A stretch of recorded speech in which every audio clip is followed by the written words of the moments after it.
General गुलाम Mustafa, Indian element को तो हम नहीं इससे निकाल सकते। हमने देखा थ्रू आउट जब ये रहा है पाक अफगान टेंशन, उसमें इंडियन चैनल्स खुश थे। उससे पहले ऐलान किया जा रहा था कि हम दोबारा बदला लेंगे, हमारा बदला अफगानिस्तान लेगा। नेक्सस भी नज़र आया, सोशल मीडिया पे भी नज़र आया। सो जब आज फील्ड मार्शल आसिम मुनीर ये कह रहे हैं कि भारत अफगानिस्तान में फितनतुल ख्वारिज और फितनतुल हिंद के ज़रिए पाकिस्तान पर दहशतगर्दी को बढ़ा रहा है और उसको रोकना है, तो ये किस तरीके से मुमकिन है? क्योंकि अफगानिस्तान के साथ हमने मुआहदा किया, बट भारत की तो वही थ्रेट मौजूद है। इसीलिए मैं जो अपने शकूक का इजहार कर रहा था ना, इसीलिए कर रहा था क्योंकि जो इस सारे मसले की जड़ है, जब तक उसको तकलीफ नहीं पहुंचेगी, जब तक वो अपना हाथ पीछे नहीं खींचेंगे, जब तक उनको हम किसी तरीके से नहीं रोकेंगे या दुनिया उनको नहीं रोकेगी, तो फिर तो पाकिस्तान के लिए मसाइल यूं के त्यों रहेंगे। क्योंकि देखिए वहाँ पे इंडिया ने बहुत ज़्यादा इन्वेस्टमेंट की हुई है और अब वो बाकायदा जो उनकी पानी का सो कॉल्ड जो है उसको उनको पता है कि भाई ये पाकिस्तान की बहुत सेंसिटिव मसला है। वहाँ पर भी उस सेक्टर में भी भारत के वक्त सरगर्द में अमल है। तो इसलिए बहुत बहुत ज़रूरी है कि पाकिस्तान अपने गार्ड्स नंबर 1 डाउन ना, नंबर 2 पाकिस्तान जो कुछ भी हो रहा है ईस्टर्न फ्रंट से अपनी नजरें ना हटाए। क्योंकि इस सारे हंगामे में अगर कुछ खुदा न खास्ता हो सकता है, तो चूंकि मुझे तालिबान पे इतना यकीन नहीं है इस रजीम के ऊपर, ये किसी वक्त भी दोबारा सर खड़ा कर सकते हैं और हमारे लिए वेस्टर्न बॉर्डर को हिट कर सकते हैं। हमारे आई एग्री विद खालिद कि भाई we don't want and we actually we have been preparing for two front war. आज की बात नहीं है, मैं तो 60 से हम लोग इसको तैयारी करते रहे हैं, लेकिन ये वो ऐसा नहीं है कि जो हमें पसंद हो या हमें बस चॉइस हम चाहते हैं। लेकिन ये है कि we have to be ready and frankly the cost that Taliban have paid so far, apparently तो उनको ये तकलीफ हुई है इस बात से, लेकिन उनको तकलीफ ज्यादा इस बात से हुई है कि उनको जो अफगानिस्तान के जो अवाम है उनको ये पता चल गया कि तालिबान अब उस इफेक्टिवनेस इनकी इतनी नहीं है कि ये अगर पाकिस्तान या कोई और मुल्क इनको चरदौलत को रोक सकेंगे पाकिस्तान को।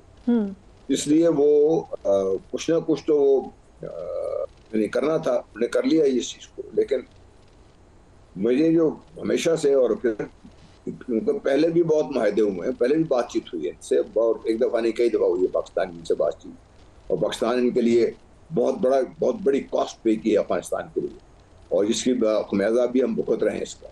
लेकिन यह कि अफगानिस्तान में ये जो रजीम है, क्या इसको ये बात समझ आ जाएगी?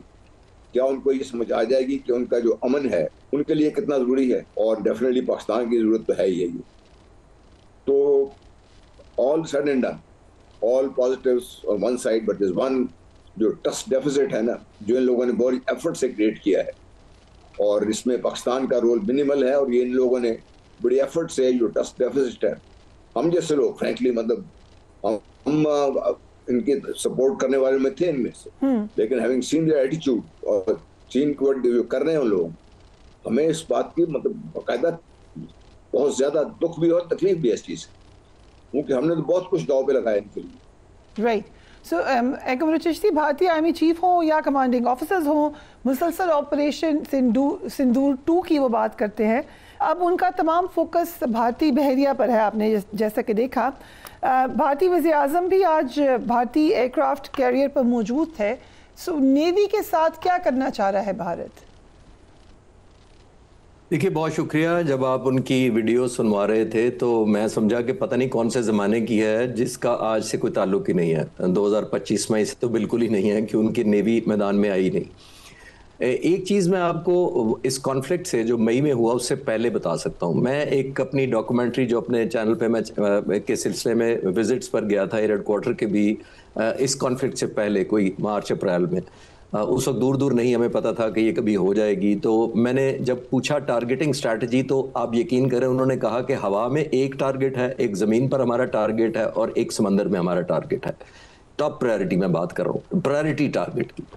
हवा में है राफेल, ज़मीन पर है S-400 और समंदर में है विक्रांत। ये मैं आज आपको इसलिए बता रहा हूँ कि जब उन्होंने कहा कि विक्रांत ने वो हमारा मान बढ़ा दिया और पता नहीं क्या कुछ कर दिया, तो ये मैं बता सकता हूं कि हमारा एक पूरा डेडिकेटेड, जिसको कहते हैं ना, शूटिंग स्क्वाड तैयार था विक्रांत के लिए। पाकिस्तान नेवी ने जरूर अपने जाहिर है चैलेंजेस के लिए उसका इंतजाम किया था, उसको न्यूट्रलाइज करने का, लेकिन पाक फिजाइया ने भी पाकिस्तान की बहरिया को अश्योर करवाया था। अल्हम्दुलिल्लाह, अल्लाह की ब्लेसिंग से अगर जब भी विक्रांत हमारे करीब लाया गया कि जहां वो थ्रेट पोज कर सके, पीएफ उसको नॉकआउट करेगी हिट करके, वेल बिफोर हमें वो हिट कर सके। और यही वजह थी कि आपने देखा था कि वो पुल बैक करके सिर्फ लाए थे कुछ मील बाहर, जब ये पता लगा उनको कि पाकिस्तान नेवी भी फुल्ली अलर्ट है और पाक फिजाइया ने भी अपने एसेट समंदर की तरफ इस तरह डिप्लॉय किए हुए थे उन वेपन्स के साथ जिन्होंने इसको नॉकआउट करना था। ये भी मैं आपसे शेयर कर सकता हूँ। राइट, वेरी क्लैरिटी थी। विक्रांत देखिए, आज तक जनरल साहब से पूछे, उन्होंने भी बड़ी वॉर गेम की होगी, मैं भी एनडीयू में पढ़ाता रहा और पढ़ता रहा, तो मुझे जब भी इंडियन एयरफोर्स या नेवी की तरफ से बनाया जाता था हुक्मरान, हमें तो ये समझ नहीं आती थी कि विक्रांत का करें क्या। अगर नहीं निकालते तो पैसे क्यों खर्चे हैं कौम के पे, और अगर निकालते हैं तो हिट हो जाता है। तो ये डिलेमा जो हमें पीस टाइम वॉर गेमिंग में भी रहता है, इनको असल में भी रहा है, और हमने जज ठीक नहीं किया था, बिल्कुल ठीक किया था, गलत नहीं किया था। आप देखें कि कब निकला विक्रांत, कौन सी जंग में निकला, 65 की निकला, 65 में था नहीं, चले 71 में निकला, नहीं निकला, किसी और कॉन्फ्लिक्ट में निकला कभी इनका सी कैरियर, किसी तरह का एयरक्राफ्ट कैरियर भी। तो ये हम क्लोज बॉर्डर एनिमीज हैं। ये उन लोगों के लिए होता है या उन मुल्कों के लिए होता है जिन्होंने थाउजेंड्स ऑफ माइल अवे अपनी फोर्स प्रोजेक्शन करनी होती है। अमेरिका करता है, जैसे फ्रांस करना चाहे अगर उसके एयरक्राफ्ट कैरियर ला के, अगर रूस करना चाहे, चाइना चाहे, थाउजेंड्स ऑफ माइल अवे जो अपनी प्रेजेंस शो करते हैं वो एयरक्राफ्ट कैरियर के थ्रू। आप नेबरिंग बॉर्डर पे आप समंदर में लाएंगे कैसे और कितनी दूर जाके खड़ा करेंगे उसको? जब वहां रोकेंगे जाके तो फिर ये कैसे इंश्योर करेंगे कि वो बचेगा? तो ये it's all on the lighter note. मेरा ख्याल है वो मोटिवेशनल स्पीच उन्होंने दी है नेवी को, वो उनका कोई रोल ही कोई नहीं था क्योंकि वो निकले ही नहीं है, तो उन्होंने सोचा होगा इनके भी जरा मोरल बढ़ा दिया जाए। General Ghulam Mustafa, Indian element को तो हम नहीं इससे निकाल सकते। हमने देखा थ्रू आउट जब ये रहा है पाक अफगान टेंशन, उसमें इंडियन चैनल्स खुश थे। उससे पहले ऐलान किया जा रहा था कि हम दोबारा बदला लेंगे, हमारा बदला अफगानिस्तान लेगा। नेक्सस भी नज़र आया, सोशल मीडिया पे भी नज़र आया। सो जब आज फील्ड मार्शल से मुनीर ये कह रहे हैं कि भारत अफगानिस्तान में फितनतुल ख्वारिज और फितनतुल हिंद के ज़रिए पाकिस्तान पर दहशतगर्दी को बढ़ा रहा है और उसको रोकना है, तो ये किस तरीके से मुमकिन है? क्योंकि अफगानिस्तान के साथ हमने मुआहदा किया, बट भारत की तो वही थ्रेट मौजूद है।